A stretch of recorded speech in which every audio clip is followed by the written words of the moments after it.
یو امریکایي سناتور پر ایران د امریکا د ولسمشر د احتمالي برید مخنیوي طرحه وړاندې کړې. د ایران د رژیم بدلون ته د امرالله صالح شدید غبرګون.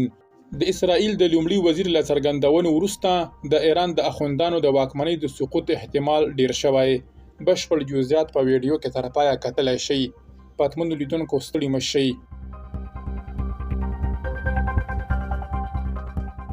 د افغانستان د ولسواکي واکمنۍ لومړي مرستیال ولسمشر د اسرائیل د لومړي وزیر له څرګندونو وروسته لیکلي چې د واکمنۍ بدلولو پر ځای باید د فکر پر بدلولو پام وشي.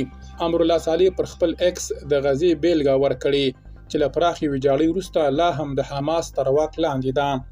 ښاغلي صالح لیکلي غزه چې 2.1 میلیون وګړي لري او پراخوالی یې 365 کیلومتره مربع دی تر ډیره ویجاړه شوې، خو لا هم د حماس تر بشپړ کنټرول لاندې ده. سمه ده. نوموړی ډیروي دا د هغو کسانو لپاره د فکر خوراک دی چې د ایران د رژیم بدلولو نظریه مطرحوي. هغه هیواد چې 2.4 میلیونه وګړي لري او پراخوالی یې 14,840,115 کیلومتره مربع دی.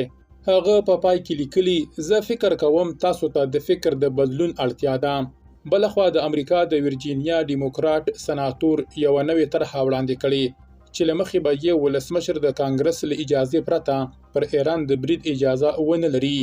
ټیم کین ویلي زه ژور اندېښمن یم چې د اسرائیل او ایران د تاوتریخوالي ډیروالی امریکا په یوه بله ناپایه جګړه کې ښکېله نه کړي.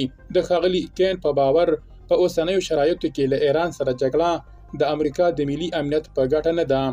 نوموړی له کلونو راهیسې هڅه کوي چې د جګړې د اعلان واک له سپینې ماڼۍ څخه بیرته کانګرس ته ولېږدوي.